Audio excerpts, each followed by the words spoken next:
Hello everyone, welcome back to talkies. അപ്പൊ നമ്മുടെ 20 days interview ചലഞ്ചിന്റെ 6ാമത്തെ പാർട്ടാണ് ഇന്നുള്ളത്. അപ്പൊ നമ്മൾ ഒരുപാട് ടോപ്പിക്സ് ഒക്കെ ഡിസ്കസ് ചെയ്തിട്ടുണ്ടായിരുന്നു. അതിലൊന്നായിരുന്നു most commonly asked interview question. അപ്പൊ അതിനെ കുറിച്ച് നമുക്ക് പിന്നെയും കുറച്ച് ധാരണയൊക്കെ ഉണ്ടാവും. നമുക്ക് കുറച്ച് ക്വസ്റ്റ്യൻസ് ഒക്കെ പഠിച്ച് നമുക്ക് പോവാം, പ്രിപ്പയർ ചെയ്തൊക്കെ പോകാൻ പറ്റും. പക്ഷെ ചില സമയത്ത് ചില ഇന്റർവ്യൂവേഴ്സ് കുറച്ച് ടഫ് ആയിട്ടുള്ള അല്ലെങ്കിൽ ഔട്ട് ഓഫ് ദ വേൾഡ് ആയിട്ടുള്ള കുറച്ച് ക്വസ്റ്റ്യൻസ് ഒക്കെ ചോദിക്കും. അങ്ങനത്തെ ക്വസ്റ്റ്യൻസ് ചോദിക്കുന്ന സമയത്ത് നമ്മൾ പലപ്പോഴും ബ്ലാങ്ക് ആയി നിൽക്കാറുണ്ട്. അപ്പൊ ആ ഒരു സിറ്റുവേഷനൊക്കെ നമ്മൾ എങ്ങനെ മാനേജ് ചെയ്യണം, എങ്ങനെ ഹാൻഡിൽ ചെയ്യണം എന്നൊക്കെയാണ് ഇന്നത്തെ ടോപ്പിക്കിൽ നമ്മൾ മെയിൻലി ഡിസ്കസ് ചെയ്യാൻ പോകുന്നു. ഇപ്പൊ നിങ്ങൾ വിചാരിക്കുന്നുണ്ടാവും ഈ അൺഎക്സ്പെക്ടഡ് ക്വസ്റ്റൻ ഒക്കെ ഇയാൾ എന്ത് ആൻസർ ആണ് പറഞ്ഞുതരാൻ പോകുന്നത്, അതിപ്പോ എങ്ങനെ പ്രിപ്പയർ ചെയ്ത് പോകുന്നൊക്കെ വിചാരിക്കുന്നുണ്ടാവും. അതിന് ആൻസർ ഒന്നും എന്തായാലും പറഞ്ഞുതരാൻ പറ്റൂല. പകരം എനിക്ക് കുറച്ച് ട്രിക്സ് ഒക്കെ പറഞ്ഞുതരാൻ പറ്റും, എങ്ങനെ അത് ഹാൻഡിൽ ചെയ്യണം എന്നുള്ളതൊക്കെ. അപ്പൊ ഇപ്പൊ ഞാൻ പറഞ്ഞുതരാൻ പോകുന്ന പോയിന്റ് എല്ലാവരും കേട്ടിട്ടുള്ള ഒന്നായിരിക്കും. പക്ഷെ അത് എന്തിനാണ് ചെയ്യുന്നത് അല്ലെങ്കിൽ അത് ചെയ്യുന്നതിന്റെ ഗുണം എന്താണെന്ന് നിങ്ങൾ കേട്ടിട്ടുണ്ടാവില്ല.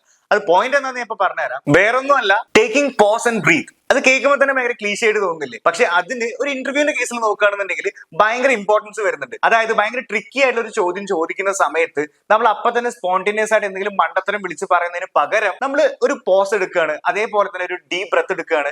അങ്ങനെ ചെയ്യുന്ന സമയത്ത് എന്താണ് ഉണ്ടാവുന്നത്? ആ ഒരു HR ഒരു ഇംപ്രഷൻ ബിൽഡ് ആവുകയാണ്. ഓക്കെ, ഇവന് മണ്ടത്തരം പറയുന്ന ഒരാളല്ല, ഇവൻ ചിന്തിക്കുന്നുണ്ട്, ഭയങ്കര തോട്ട്ഫുൾ ആണ് എന്നുള്ളൊരു തോന്നൽ ഉണ്ടാവും. അതുപോലെ തന്നെ വേറൊരു ട്രിക്കാണ് ക്ലാരിഫൈങ് ദ ക്വസ്റ്റ്യൻ. അതായത് ഒരു HR നിങ്ങളോട് ഒരു ചോദ്യം ചോദിക്കുകയാണെന്നുണ്ടെങ്കിൽ എനിക്ക് ഒന്നുകൂടി ക്ലാരിഫൈ ചെയ്ത് തരുമോ എന്നുള്ള രീതിയിൽ അങ്ങോട്ട് ചോദിക്കാൻ പറ്റും. അത് ചോദിക്കുന്നതിന്റെ ഗുണം എന്താന്ന് വെച്ച് കഴിഞ്ഞാൽ നിങ്ങൾക്ക് ടൈമും കിട്ടും. അതായത് ആ ഒരു ഉത്തരം എന്തായിരിക്കണം എന്ന് ചിന്തിക്കാനുള്ള ഒരു ടൈമും കിട്ടും. അതേപോലെ തന്നെ ആ ഒരു HR ഒരു ഇംപ്രഷൻ വരും. ഓക്കെ, ഇവൻ ജെന്യുവിൻ ആണ്, അല്ലെങ്കിൽ സ്ട്രേറ്റ് ഫോർവേഡ് ആണ്, അല്ലെങ്കിൽ ശരിക്കും നല്ലൊരു ആൻസർ തരാൻ വേണ്ടിയിട്ടാണ് അവരത് ക്ലാരിഫൈ ചെയ്യുന്നത് എന്നൊരു ഇംപ്രഷനാണ് അവിടെ ബിൽഡ് ആവുക. ഈ ചോദ്യം എനിക്ക് മനസ്സിലായില്ല, അതൊന്നുകൂടി ക്ലാരിഫൈ ചെയ്യുക എന്നുള്ള കാര്യം നമ്മൾ എല്ലാ ഡെയിലി ലൈഫിലൊക്കെ ഉപയോഗിക്കുന്ന കാര്യമാണ്. ഇപ്പൊ നമ്മൾ ഫ്രണ്ട്സിനോട് ചോദിക്കുകയാണെന്നുണ്ടെങ്കിൽ അതൊന്ന് ക്ലാരിഫൈ ചെയ്ത് കാണാം എന്ന രീതിയിലാണ് ചോദിക്കുന്നുണ്ടാവുക. അതിപ്പോ നേരെ ഇംഗ്ലീഷിലേക്ക് മാറ്റുകയാണെന്നുണ്ടെങ്കിൽ can you clarify that question എന്നാണ് ചോദിക്കുക. പക്ഷെ ഒരു ഇന്റർവ്യൂവിൽ നമ്മൾ ചോദിക്കേണ്ട രീതി എന്ന് പറഞ്ഞാൽ could you please clarify that question for me എന്ന് ആ ഒരു പൊളൈറ്റ് രീതിയിൽ തന്നെ ചോദിക്കണം. അല്ലാതെ വെറുതെ ഭയങ്കര ഹാർഷായിട്ട് അല്ലെങ്കിൽ ഭയങ്കര ഫ്രണ്ട്ലി ആയിട്ടൊക്കെ സംസാരിച്ചു കഴിഞ്ഞാൽ തീർന്നു. അപ്പൊ അടുത്ത ട്രിക്ക് എന്ന് പറയുന്നത്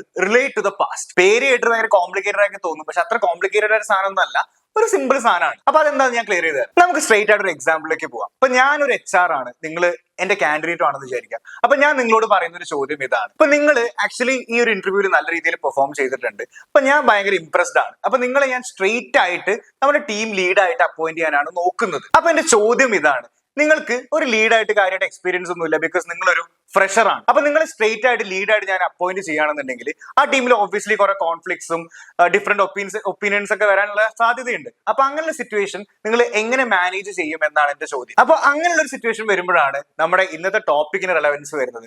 അതായത് at that time you have to relate that into your past. അപ്പൊ ഞാൻ ആദ്യം പറഞ്ഞ പോലെ തന്നെ നിങ്ങളൊരു ഫ്രഷർ ആണ്. ഈ ഒരു എക്സാമ്പിൾ നിങ്ങൾ ആക്ച്വലി ഒരു ഫ്രഷർ അല്ലേ? അപ്പൊ നിങ്ങൾ എന്ത് പറയും? നിങ്ങൾക്ക് പറയാനായിട്ട് ഒരു കോർപ്പറേറ്റ് സ്റ്റോറിയോ അല്ലെങ്കിൽ ഒരു കോർപ്പറേറ്റ് ലൈഫോ ഒന്നുമില്ല. അപ്പൊ നിങ്ങൾക്ക് സിമ്പിൾ ആയിട്ട് പറയാൻ പറ്റുന്ന ഒരു കാര്യം എന്ന് പറഞ്ഞു കഴിഞ്ഞാൽ നിങ്ങളുടെ കോളേജ് ലൈഫിലോ അല്ലെങ്കിൽ നിങ്ങളുടെ സ്കൂൾ ലൈഫിലൊക്കെ നിങ്ങൾ ചെയ്തിട്ടുള്ള എന്തെങ്കിലും ഒരു അച്ചീവ്മെന്റ് പറഞ്ഞാൽ മതി. ഒരു ഉദാഹരണം പറയുകയാണെന്നുണ്ടെങ്കിൽ ഞാൻ പഠിച്ച കോളേജിൽ എനിക്കൊരു പ്രോജക്ട് തന്നിട്ടുണ്ടായിരുന്നു, എനിക്കൊരു ടീം തന്നിട്ടുണ്ടായിരുന്നു. ആ ടീമിലുണ്ടായിരുന്ന ഓരോ ആൾക്കാർക്കും ഓരോ തരത്തിലുള്ള പ്രശ്നങ്ങളും കാര്യങ്ങളൊക്കെ ഉണ്ടായിരുന്നു. അത് ഞാൻ പ്രോപ്പർ ആയിട്ട് മാനേജ് ചെയ്തിട്ട് കറക്റ്റ് ടൈമിൽ തന്നെ എനിക്ക് ആ പ്രോജക്ട് സബ്മിറ്റ് ചെയ്യാൻ പറ്റി. കണ്ടില്ലേ, ഇത് ജസ്റ്റ് ഒരു എക്സാമ്പിൾ മാത്രമാണ്. അപ്പൊ എല്ലാവർക്കും ഇതേപോലെ പറയാനായിട്ട് സ്റ്റോറിയും കാര്യങ്ങളൊന്നും ഉണ്ടാവില്ല. അപ്പൊ അങ്ങനത്തെ ഒരു സിറ്റുവേഷൻ വരുമ്പോൾ if you really desperate about that job you can cook up something. അപ്പൊ നിങ്ങൾക്ക് ഇനി ഒന്നും അറിയില്ല, എല്ലാം കൈവിട്ട് പോയിരിക്കുക എന്നുള്ള ഒരു സിറ്റുവേഷൻ വരികയാണെന്നുണ്ടെങ്കിൽ നിങ്ങൾക്ക് ചെയ്യാൻ പറ്റുന്ന ഒരു കാര്യം എന്ന് പറഞ്ഞാൽ സ്റ്റേ കമ്പോസ്ഡ് ആൻഡ് പോസിറ്റീവ്. അതായത് അത് തന്നെയാണ് നമ്മുടെ അടുത്ത ടോപ്പിക്കും. അപ്പൊ ഇങ്ങനെ ഒരു ചോദ്യം കൊണ്ട് ഒരു HR പ്രതീക്ഷിക്കുന്നത് നിങ്ങളുടെ അടുത്ത് $1 മില്യൺ ആൻസർ ഒന്നും അല്ല. അതായത് നിങ്ങൾ അങ്ങനത്തെ ഒരു സിറ്റുവേഷൻ എങ്ങനെ ഹാൻഡിൽ ചെയ്യും എന്നറിയാൻ വേണ്ടിയിട്ടാണ്. അതായത് നിങ്ങളൊരു കമ്പനിയിൽ വർക്ക് ചെയ്യാണ്, നിങ്ങൾക്ക് ഒരു ഭയങ്കര ടഫ് ആയിട്ടുള്ള ഒരു കോൺഫ്ലിക്റ്റ് പോലുള്ള ഒരു സിറ്റുവേഷൻ വന്നു.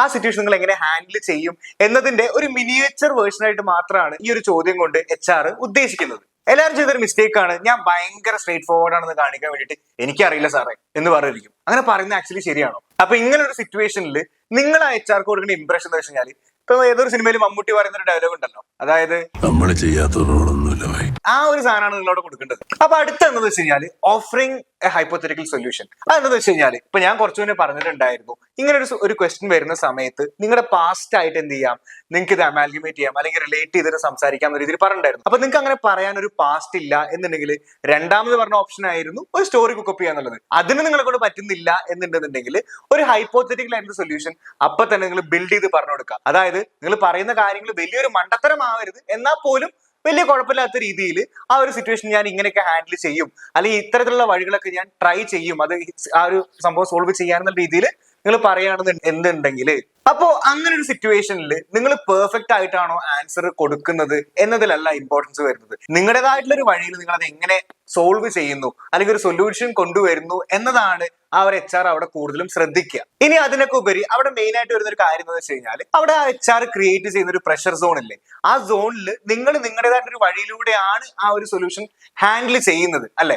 That shows that you are capable of doing something. ആ ഒരു ഇംപ്രഷൻ ആണ് അവിടെ HR അവിടെ ബിൽഡ് ആവുന്നത്. ഇപ്പൊ ഞാൻ ഈ പറഞ്ഞിട്ടുള്ള ഏത് മെത്തേഡ്സ് വേണമെങ്കിൽ നിങ്ങൾക്ക് ചൂസ് ചെയ്യാം. അതായത് ഇങ്ങനെ ഒരു ക്വസ്റ്റ്യൻ വരുന്ന സമയത്ത് അതിനെ ഹാൻഡിൽ ചെയ്യാൻ വേണ്ടിയിട്ട് യൂസ് ചെയ്യാൻ പറ്റും. പക്ഷെ അത് ഏത് മെത്തേഡ് ആയിക്കോട്ടെ അത് എൻഡ് ചെയ്യേണ്ടത് ഒരു പോസിറ്റീവ് നോട്ട് കൊടുത്തിട്ടായിരിക്കണം. അതായത് you have to end it with positive note. അപ്പൊ നമ്മൾ ഇന്നത്തെ വീഡിയോയിൽ ഡിസ്കസ് ചെയ്തിട്ടുണ്ടായിരുന്ന മെത്തേഡ്സ് ഒക്കെ നിങ്ങൾ യൂസ് ചെയ്യുകയാണ് എന്നുണ്ടെന്നുണ്ടെങ്കിൽ അവിടെ ഉണ്ടാകുമ്പോൾ ഒരു ഗുണം എന്താന്ന് വെച്ച് കഴിഞ്ഞാൽ നിങ്ങൾ അത്രയും നേരം നിങ്ങൾ കൊടുത്തിട്ടുള്ള ആൻസേഴ്സ്, അതായത് ഫ്രം ദ ബിഗിനിങ് ആ ഒരു ചോദ്യം ചോദിക്കുന്നത് വരെ നിങ്ങൾ കൊടുത്തിട്ടുള്ള ആൻസേഴ്സ് ഒക്കെ ഒരു ആവറേജ് ലെവൽ ആണെന്ന് തന്നെ വിചാരിച്ചോ. എന്നാൽ പോലും നിങ്ങൾ ഈ ഒരു ക്വസ്റ്റ്യൻ എങ്ങനെ ടാക്കിൾ ചെയ്തു എന്നതിനനുസരിച്ച് അവിടെ ഒരു സ്പോട്ട് ഇംപ്രഷൻ ബിൽഡ് ആവുകയാണ്. അതായത് അതിൽ തന്നെ നിങ്ങൾ ഓക്കെ ഇയാൾ നമുക്ക് പറ്റിയൊരു കാൻഡിഡേറ്റ് ആണ് എന്നുള്ളൊരു തോട്ട് അവിടെ ബിൽഡ് ആവാനുള്ള സാധ്യത വളരെ കൂടുതലാണ്. ബിക്കോസ് അവിടെ നിങ്ങൾ ഷോക്കേസ് ചെയ്യുന്നത് ഇങ്ങനെ ഒരു പ്രോബ്ലം സോൾവിങ് സിറ്റുവേഷൻ വരുന്ന സമയത്ത് എങ്ങനെ നിങ്ങൾ അത് സോൾവ് ചെയ്യുന്നു, അതേപോലെ തന്നെ നിങ്ങൾ എത്രത്തോളം അഡാപ്റ്റബിൾ ആണ് എന്നതുമാണ്. ഇപ്പൊ എന്റെ ഭാഗത്ത് ഞാൻ കുറച്ച് കാര്യങ്ങളൊക്കെ പറഞ്ഞതല്ലേ. ഇനിയിപ്പോ നിങ്ങളുടെ ഭാഗത്ത് നിങ്ങൾ ചെയ്യേണ്ട കാര്യം എന്താണെന്ന് വെച്ച് കഴിഞ്ഞാൽ നമ്മുടെ ഡിസ്ക്രിപ്ഷനിൽ ഒരു 3 ഇതേപോലത്തെ കുറച്ച് ക്വസ്റ്റ്യൻസ് ആഡ് ചെയ്തിട്ടുണ്ടാവും.